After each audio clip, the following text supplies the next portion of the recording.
Graça e paz. Seja bem-vindo ao canal O Poder da Proclamação. Assim também ocorre com a palavra que sai da minha boca. Ela não voltará para mim vazia, mas fará o que desejo e atingirá o propósito para o qual a enviei. A palavra de Deus, ela nunca volta vazia. Isaías 55:11. E este evangelho do reino será pregado em todo o mundo como testemunho a todas as nações. Então virá o fim. Mateus 24:14. E vi o céu aberto, e eis um cavalo branco, e o que estava sentado sobre ele chama-se Fiel e Verdadeiro, e julga e peleja com justiça. Apocalipse 19:11. E a última palavra que Jesus disse através da visão de João no Apocalipse: aquele que testifica estas coisas diz: certamente cedo venho. Amém. Ora vem, vem Senhor Jesus. Tesouros de James Smith. Guie-me, ensine-me. O ensino divino é em substância o mesmo em todas as eras e em todas as circunstâncias.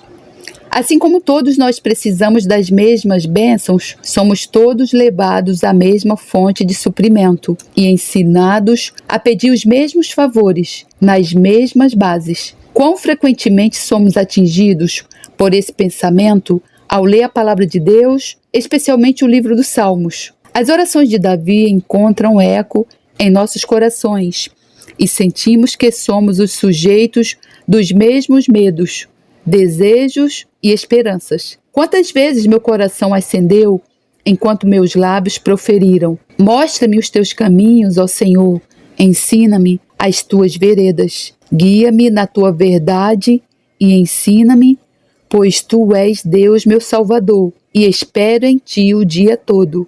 Salmo 25:4-5. Isso mostra que temos conhecimento de nossa ignorância e desejamos ser ensinados divinamente, que somos sensíveis à nossa fraqueza e à nossa necessidade de um mestre divino, que estamos cientes de que o Senhor ensina seu povo e revela a verdade em sua pureza, beleza e glória à alma, que não podemos nos satisfazer com a incerteza ou com o mero exterior da verdade, mas que desejamos ter um conhecimento interior, experimental e comovente dela. Tal petição apresentada ao Senhor com fervor, sinceridade e fé, prova que já estamos sob as operações iluminadoras e graciosas do Espírito Santo, pois ninguém vai ao Senhor buscando ser divinamente ensinado, mas aqueles que veem sua própria tolice e percebem a incapacidade do homem de ensiná-los a lucrar.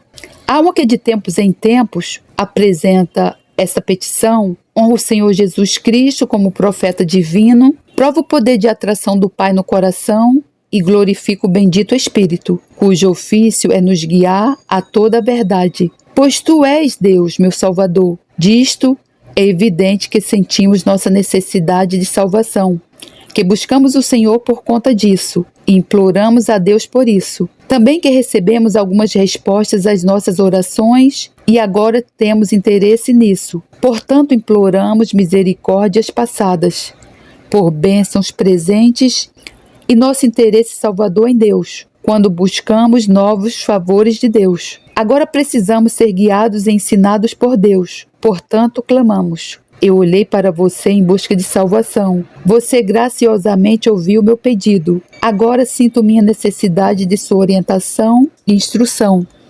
E, portanto, venho novamente e imploro que me guie em sua verdade e me ensine. É o melhor plano do cristão e a mais alta sabedoria, tendo recebido do Senhor. E ao Senhor para suprimentos presentes. Deixe-o precisar do que puder, como também fazer uso de favores passados, como um apelo por atenção presente. Pois o Senhor ama ouvir o reconhecimento de seu povo e novamente aparece para abençoá-los. O Senhor, tendo se manifestado como Deus da salvação e concedido a bênção maior, seria errado duvidar de seu amor ou questionar sua disposição de nos conceder qualquer favor menor. Espero em ti o dia todo. Isso prova sinceridade. Quando a alma não apenas pede uma bênção, mas espera por ela. Isso mostra que a alma não apenas precisa a coisa boa buscada, mas a espera. Ela não se satisfaz em pedir por ensinamentos divinos, mas realmente deseja ser ensinada. Ela não elogia o Senhor ao oferecer uma oração formal e então o insulta, ao esperar obter da criatura, mas pedindo a Deus, esperando de Deus. Ela espera por Deus, espera o dia todo e dia após dia também. Quantos professam vir a Deus e buscar coisas boas de Deus, mas apenas por um pouco de tempo ou intervalos, enquanto deveriam esperar no Senhor e esperar nele até que as obtenham, visto que ele prometeu: aqueles que esperam em mim não serão envergonhados. O crente consistente olha para Deus pela manhã, clama a ele ao meio-dia e persevera horas após hora, até que a bênção desça. Como Davi disse: ó meu Deus, eu clamo durante o dia, mas tu não ouves, e de noite não estou em silêncio. E novamente, tem misericórdia de mim, ó Senhor, pois eu clamo a ti diariamente. A oração que temos considerado indica a religião pessoal salvadora. Guia-me, eu clamo a ti. Isso não é religião real, que não é pessoal, ou que não tem seu assento no coração, influenciando os desejos e regulando a vida. Essa alma será preservada de todos os erros destrutivos e conduzida a toda a verdade salvadora, que busca orientação e ensino divinos, esperando em Deus por isso. E aqueles são os mais bem educados em assuntos espirituais, que são ciumentos de seus próprios corações, que temem confiar em seus próprios julgamentos e, por um senso de sua própria ignorância, buscam constantemente ser ensinados por Deus. Mas vamos nos esforçar para gravar esse pensamento em nossas mentes, que apenas pedir não é suficiente. Devemos pedir com um profundo senso de necessidade, com o desejo de obter, e perseverar em esperar em Deus, até que recebamos. E não somente isso, devemos usar todos os meios em nosso poder, como ler a palavra de Deus, ouvir o Evangelho, conversar com outros e meditar sobre o que lemos e ouvimos. E, ao mesmo tempo, devemos esperar que a bênção venha diretamente de Deus, embora venha por meio de meios. Por isso a sabedoria diz: ouça a minha instrução e seja sábio, não a ignore. Bem-aventurado o homem que me ouve, vigiando diariamente as minhas portas, esperando a minha entrada. Pois quem me encontra, encontra a vida e recebe o favor do Senhor. Provérbios 8, 33, 35. Mas aqueles que professam buscar o ensinamento do Senhor e desejam conhecer a verdade, e ainda assim ouvem o erro ou leem livros errôneos, deixam claro que não são sinceros, pois se fossem, não iriam se intrometer na tentação ou brincar com a armadilha. Vamos então nos manter próximos da palavra de Deus e em cada dificuldade, seja na providência ou na graça, seja esta a nossa oração. Mostra-me os teus caminhos, ó Senhor, e ensina-me as tuas veredas. Guia-me na tua verdade e ensina-me, pois tu és Deus, meu Salvador, e eu espero em ti o dia todo. Tesouros de James Smith. Uma investigação séria. Senhor, o que é o homem? Para que nos observes e para que cuides de nós, simples mortais. Salmo 144, 3. Senhor, o que é o homem? Assim o salmista exclamou, ao rever a bondade do Senhor para com ele, e recontar os caracteres graciosos em que o Senhor estava para com ele. Grandes provações lhe trouxeram grandes misericórdias. Grandes dificuldades lhe deram uma grande experiência da bondade do Senhor. Ele se alegra em Deus como sua força e instrutor, a fonte de sua misericórdia, sua fortaleza, sua torre alta e seu libertador, seu escudo e o objeto de sua confiança. Deus tinha sido para ele tudo o que suas circunstâncias exigiam, de modo que, apesar de seus muitos medos e numerosos inimigos, ele havia perseverado e prevalecido. Olhando para o passado, ele se sentiu constrangido a olhar para cima. E olhando para cima, ele foi levado a contrastar a bondade de Deus para com ele, com sua própria insignificância e indignidade, e quase involuntariamente clamou: Senhor, o que é o homem? É a linguagem da surpresa. Ele ficou impressionado com a admiração e o espanto com a conduta de seu Deus, e cheio de admiração, ele dá vazão aos seus sentimentos avassaladores nesta breve exclamação. É a linguagem da humildade. Ele se sentiu esmagado sob um senso da incrível bondade de Deus para com alguém tão pecador, para com alguém tão vil. O senso da graça imerecida de Deus o deixou muito baixo, e do pó da auto-humilhação, ele expressou sua admiração pelos tratos divinos com ele. É a linguagem da gratidão. Seu coração estava cheio, transbordando de louvor grato, surpreso, humilde e grato. Ele estava preparado para glorificar seu Deus bom e gracioso. E esse será o caso conosco, quando fizermos uma retrospectiva do passado do ponto certo, quando olharmos para nós mesmos e então para nosso Deus, para nossos justos desertos e seus tratos misericordiosos. Agora olharemos brevemente para a questão com vistas à nossa própria edificação. O que é o homem fisicamente? Ele é feito de modo admirável e maravilhoso. Ele é o chefe das obras de Deus. Que estrutura maravilhosa é o corpo. Que sabedoria demonstrada na concepção, arranjo e adaptação das diferentes partes para formar uma única máquina simples, porém complicada. Os ossos, os músculos, os vasos sanguíneos, os nervos, o cérebro, a carne, a pele, os diferentes órgãos da visão, audição, olfato, paladar e tato. Que morada bela e ainda assim adequada eles formam para a alma imortal. No entanto, quando pensamos no que o homem é, e então no que o homem era, quão grande é o contraste. Quando olhamos para o homem na juventude, na saúde em seu pleno vigor, e então para que o homem é quando é envelhecido, ou doente, ou morto, não podemos deixar de nos sentir prontos para exclamar: o que é o homem?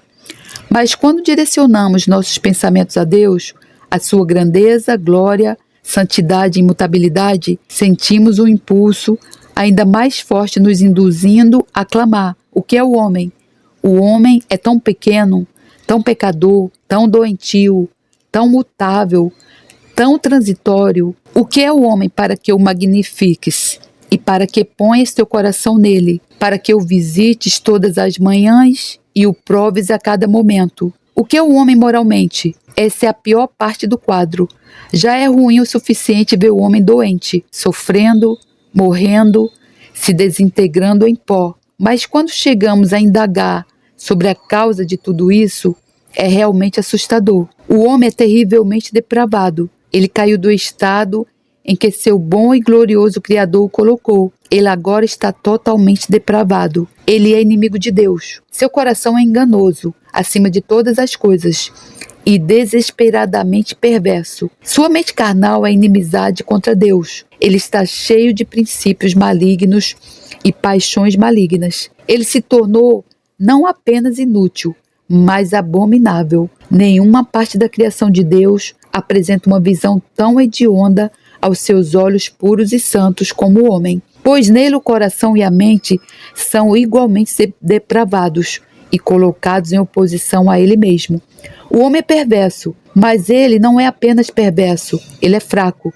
O pecado se tornou uma doença terrível dentro dele. Ele não tem vontade de fazer o bem. Ele não tem poder para fazer o bem, se ele tivesse vontade.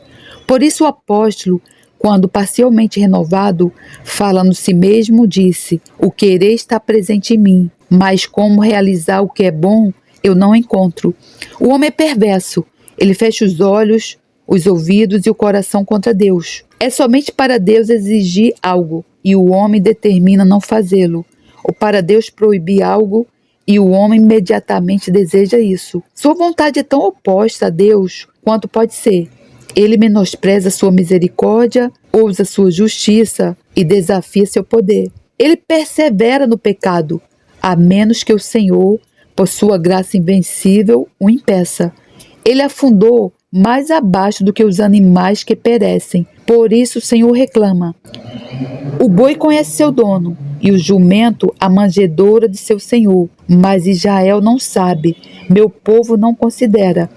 Há tudo no homem para ofender os olhos da santidade de Deus e para entristecer seu coração amoroso. Olhando para o homem como caído, poluído e sob o poder do pecado, podemos muito bem perguntar: o que é o homem para que te lembres dele. Salmos 8:4. O que é o homem espiritualmente?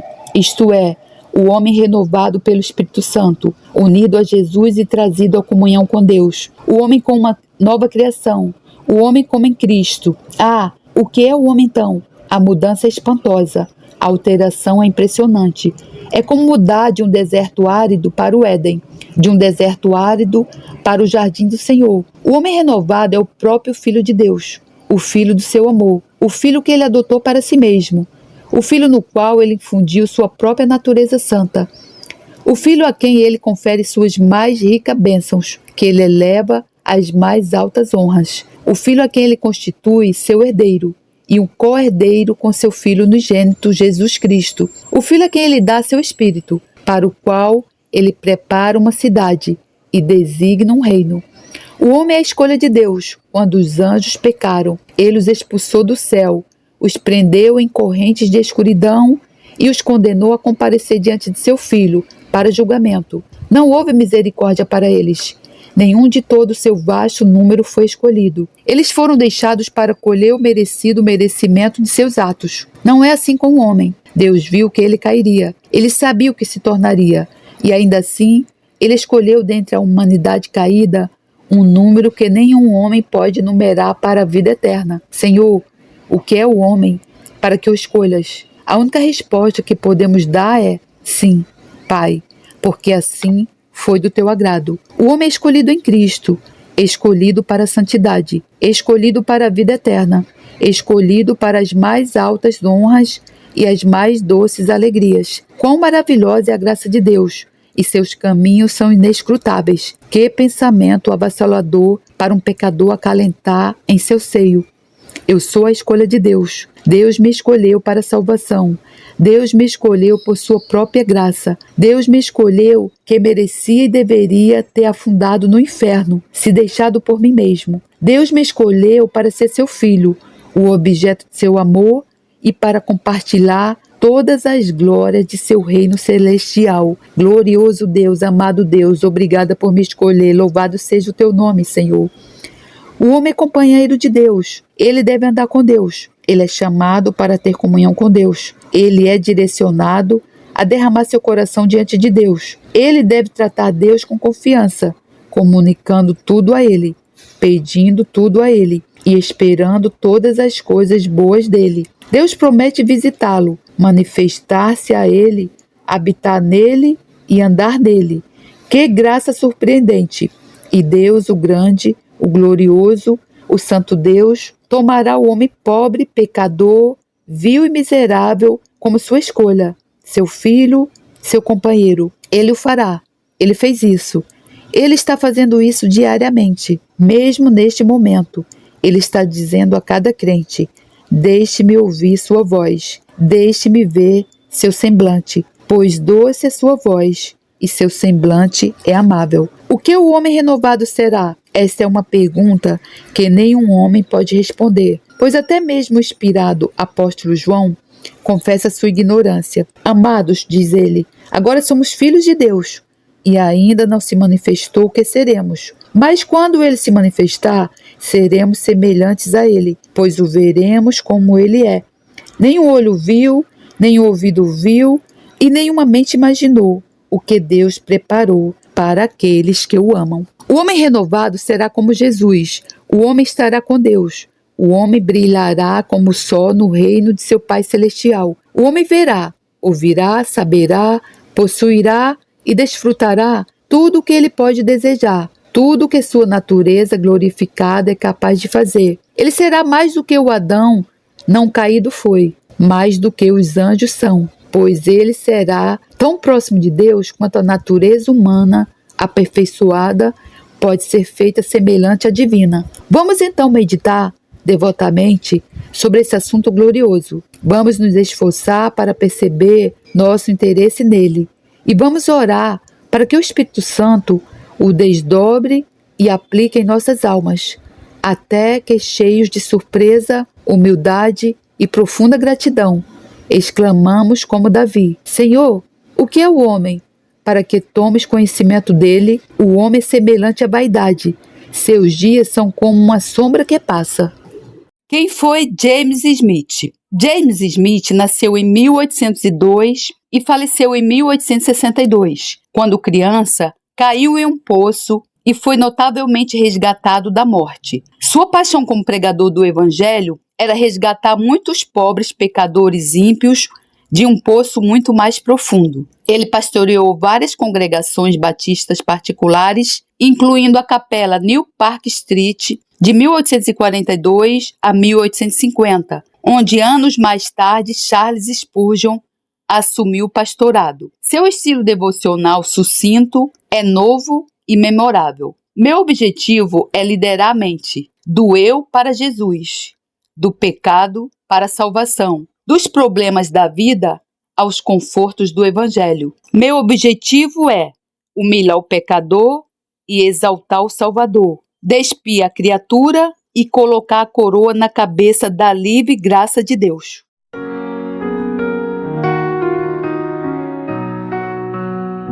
Eu te exaltarei, ó Deus Rei meu, e bendirei o teu nome pelos séculos dos séculos e para sempre. Cada dia te bendirei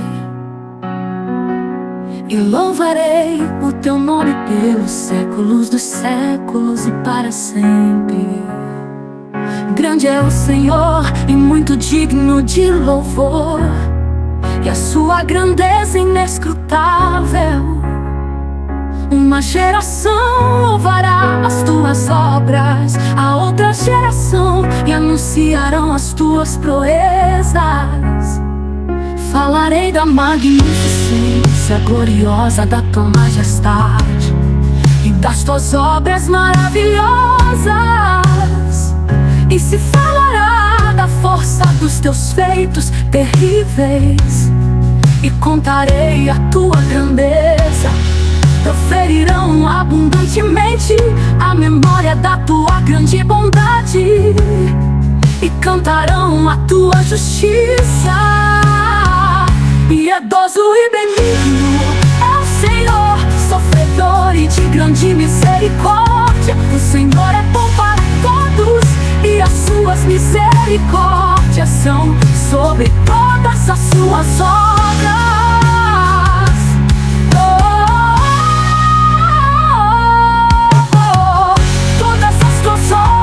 Te louvarão, ó Senhor, e os teus santos te bendirão. Falarão da glória do teu reino e relatarão o teu poder, para fazer saber aos filhos dos homens as tuas proezas e a glória da magnificência do teu reino. O teu reino é um reino eterno, o teu domínio dura em todas as gerações. O Senhor sustenta todos os que caem e levanta todos os abatidos. Os olhos de todos esperam em ti, e lhes dás o seu mantimento a seu tempo. Abres a tua mão e fartas os desejos de todos os viventes. Justo é o Senhor em todos os seus caminhos, e santo em todas as suas obras.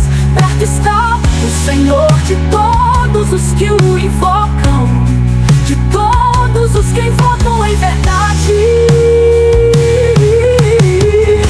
Ele cumprirá o desejo dos que temem, ouvirá o seu clamor e o salvará. O Senhor guarda todos os que o amam, mas todos os ímpios serão destruídos. A minha boca falará o louvor do Senhor, e toda a carne louvará o seu santo nome pelos séculos dos séculos e para sempre. O Senhor guarda todos os que o amam, mas todos os ímpios serão destruídos. A minha boca falará o louvor do Senhor, e toda a carne louvará o seu santo nome pelos séculos dos séculos e para sempre. O Senhor guarda todos os que o amam, mas todos os ímpios serão destruídos. A minha boca falará o louvor do Senhor, e toda a carne louvará o seu santo nome pelos séculos dos séculos e para sempre.